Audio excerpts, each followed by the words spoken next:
Hello friends, welcome back to my YouTube channel preschool teaching.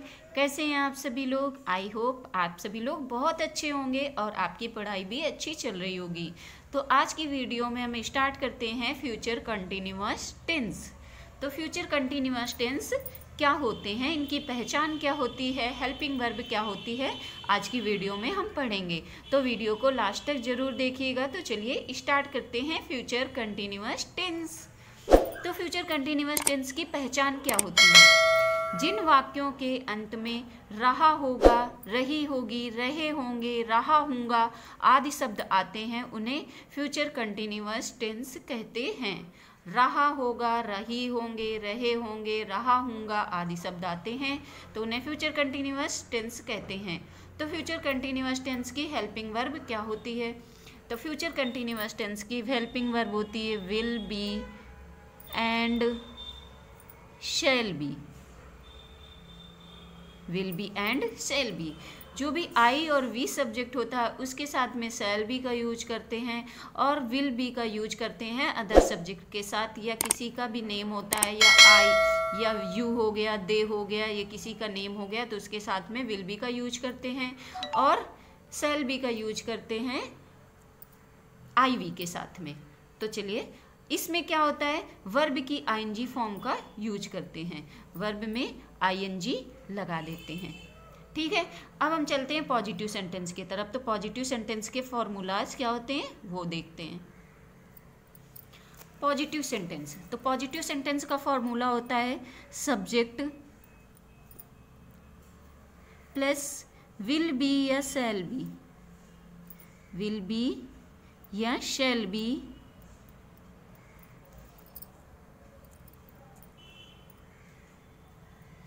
Subject plus will be या shall be plus verb plus object plus other words. क्या होता है positive sentence का formula? Verb के साथ में ING भी लगती है। सब्जेक्ट प्लस विल बी या shall be plus verb plus ING plus object plus other words का यूज करते हैं। तो सबसे पहले दो एग्जाम्पल ले लेते हैं, तो एग्जाम्पल के थ्रू आपको समझा देती हूँ। मैं कल दिल्ली जा रहा हूँगा, तो रहा होऊंगा या रहा हूँगा या रहे होंगे आदि शब्द आ जाते हैं तो कौन सा टेंस होता है? फ्यूचर कंटिन्यूअस टेंस होता है। और उसमें हेल्पिंग वर्ब क्या लगती है? विल बी या शैल बी लगती है। तो इसमें सब्जेक्ट क्या है? सब्जेक्ट सबसे पहले लिख लेते हैं आई, उसके बाद आई के साथ क्या लगता है? विल बी लगता है या शैल बी लगता है? तो आई के साथ में शैल बी लगता है, SHALLBE। तो आई शैल बी, उसके बाद वर्ब की आईएनजी फॉर्म, तो जा रहा हूँगा तो जाना की क्या होती? गो, तो गो की आईएनजी फॉर्म क्या होती है? Going, GOING। अब कहाँ जा रहा हूँगा?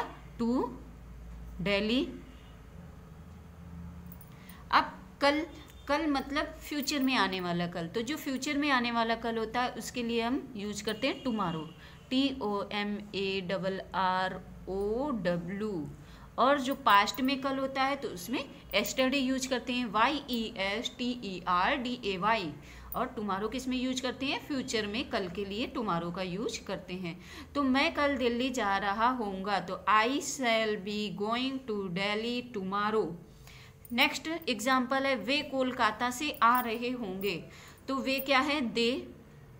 दे के साथ क्या लगेगा? विल बी या शैल बी, तो दे के साथ में लगता है विल बी, दे के साथ में विल बी। विल बी के बाद क्या लगेगा? वर्ब की आईएनजी फॉर्म, तो वर्ब क्या है? आना, तो आने की क्या होती है? कम, कम की ING form coming, COMING, coming. अब कोलकाता से, तो कोलकाता से आ रहे हैं तो फ्रॉम कोलकाता, तो वे कोलकाता से आ रहे होंगे, तो they will be coming from Kolkata. Next है निगेटिव सेंटेंस। निगेटिव सेंटेंस देख लेते हैं। निगेटिव सेंटेंस, निगेटिव सेंटेंस का फॉर्मूला क्या होता है? तो सबसे पहले लगाते हैं सब्जेक्ट, फिर लगाएंगे विल या शैल, विल या shall plus not plus be plus verb की आईएनजी फॉर्म प्लस ऑब्जेक्ट। क्या लगाएंगे? सबसे पहले सब्जेक्ट लगाएंगे, सब्जेक्ट के बाद विल या सेल लगाएंगे, विल या सेल के बाद नॉट लगाएंगे, नॉट के बाद बी, बी के बाद वर्ब की आईएनजी फॉर्म, वर्ब की आईएनजी के फॉर्म ऑब्जेक्ट। ठीक है, तो नेगेटिव सेंटेंस का फॉर्मूला ये हो गया। अब इसका एग्जांपल देख लेते हैं। वे पुस्तकें नहीं बेच रहे होंगे, तो अब नहीं हो गया तो ये हमारा नेगेटिव सेंटेंस है। तो वे की क्या होती है? दे। अब विल नॉट भी लगेगा या सेल नॉट भी लगेगा, तो वे के साथ में क्या लगेगा? Will not B. तो विल नॉट बी। अब क्या है? वर्ब की आईएनजी फॉर्म। तो वर्ब क्या है? बेचना। तो बेचने की क्या होती है? सेल। तो सेल की आईएनजी फॉर्म होती है शेलिंग, SELLING, शेलिंग। अब क्या नहीं बेच रहे होंगे? पुस्तकें, तो द बुक्स। वे पुस्तकें नहीं बेच रहे होंगे, तो हुआ they will not be selling the books. Next है interrogative sentence. Interrogative sentence, interrogative sentence यदि वाक्य क्या से शुरू हो तो, जब वाक्य क्या से शुरू होती है तो हेल्पिंग वर्ब लगती है सबसे पहले। तो सबसे पहले हेल्पिंग वर्ब लगाएंगे विल या सेल, विल या सेल। फिर लगाएंगे सब्जेक्ट, सब्जेक्ट के बाद लगाएंगे बी, बी के बाद में वर्ब की आईएनजी फॉर्म, उसके बाद ऑब्जेक्ट, ऑब्जेक्ट के बाद other words plus question mark. तो जब वाक्य क्या से शुरू होते हैं तो सबसे पहले विल या सेल लगाएंगे, फिर सब्जेक्ट, फिर बी, फिर वर्ब, फिर आईएनजी फॉर्म, वर्ब की ऑब्जेक्ट प्लस अदर वर्ड्स और क्वेश्चन मार्क।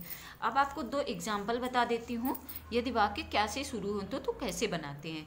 तो पहला एग्जाम्पल है, क्या मैं रेलवे में नौकरी कर रहा हूँगा। तो क्या है? तो क्या की क्या लगेगी? विल या सेल। तो आई के साथ में क्या लगता है? शेल लगता है, SHALL। फिर सब्जेक्ट आई, उसके बाद क्या लगेगा? बी लगेगा, बी के बाद वर्ब की आईएनजी फॉर्म। तो वर्ब क्या है? नौकरी कर रहा हूँगा। तो नौकरी करने की क्या होती है? सर्विस। तो नौकरी कर रहा हूँगा, इसकी फोर्थ फॉर्म लगेगी तो क्या लगेगी? Serving, SERVING, serving. अब कहाँ नौकरी कर रहा हूँगा? रेलवे में, तो इन द रेलवे, क्वेश्चन मार्क। तो क्या मैं रेलवे में नौकरी कर रहा हूँ? तो shall I be serving in the railway. अब सेकेंड है, क्या माला गाना गा रही होगी। तो क्या की क्या लगेगी? माला के अकॉर्डिंग लगेगी। तो माला के साथ में क्या लगती है? Will, will. अब क्या है? सब्जेक्ट माला, उसके बाद बी, फिर वर्ब क्या है? गाना। तो गाना की क्या होती है? सिंग, सिंग का फोर्थ फॉर्म क्या होता है? Singing, SINGING, singing the song. क्या माला गाना गा रही होगी? तो will Mala be singing the song. अब नेक्स्ट चलते हैं, यदि WH वर्ड वाक्य के बीच में हो तो क्या करते हैं। यदि WH वर्ड वाक्य के बीच में हो तो सबसे पहले क्या लगाते हैं? WH वर्ड, फिर लगाएंगे विल या सेल, विल या सेल प्लस सब्जेक्ट, सब्जेक्ट के बाद में बी, बी के बाद में वर्ब की आईएनजी फॉर्म, फिर लगाएंगे ऑब्जेक्ट, ऑब्जेक्ट के बाद में अदर वर्ड्स, फिर क्वेश्चन मार्क। तो क्या करेंगे? ये WH वर्ड वाक्य के बीच में हो तो सबसे पहले WH वर्ड लगाएंगे, फिर विल या सेल लगाएंगे, फिर सब्जेक्ट, सब्जेक्ट के बाद बी, बी के बाद वर्ब की आईएनजी फॉर्म, उसके बाद ऑब्जेक्ट, ऑब्जेक्ट के बाद अदर वर्ड्स का यूज करेंगे। तो इसका एग्जाम्पल है, अध्यापक जी कक्षा में क्यों हंस रहे होंगे। तो अध्यापक जी कक्षा में क्यों हंस रहे होंगे, तो इसमें WH वर्ड क्या है? क्यों। तो क्यों की क्या होती है बच्चों? वाई। उसके बाद विल या सेल लगाएंगे तो अध्यापक जी के साथ लगेगा will, teacher, why will teacher. अब उसके बाद बी लगेगा, बी के बाद वर्ब की आईएनजी फॉर्म, वर्ब क्या है? हंसना, तो हंसने की होती लाफ, लाफ की ING form laughing, LAUGHING, laughing. अब कहाँ हंस रहे होंगे? In the class, in the class. तो why will teacher be laughing in the class? वह गणित कहाँ पढ़ा रहा होगा? अब इसमें WH वर्ड है कहाँ, तो कहाँ की क्या होती है?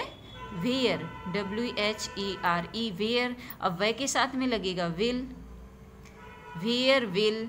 उसके बाद ही सब्जेक्ट, अब पढ़ा रहा बी, फिर वर्ब की आईएनजी फॉर्म। वर्ब क्या है? पढ़ा रहा होगा, पढ़ाना की होती है टीच, तो टीच का आईएनजी फॉर्म होता है टीचिंग, TEACHING, टीचिंग। अब क्या पढ़ा रहा होगा? Math, teaching math, question mark. तो ये हो गए WH वर्ड। अगर वाक्य के बीच में हो तो फार्मूला होता है WH वर्ड प्लस विल या shall plus subject plus be plus verb की ING form plus object plus other words. उसके ये 2 एग्जाम्पल हो गए।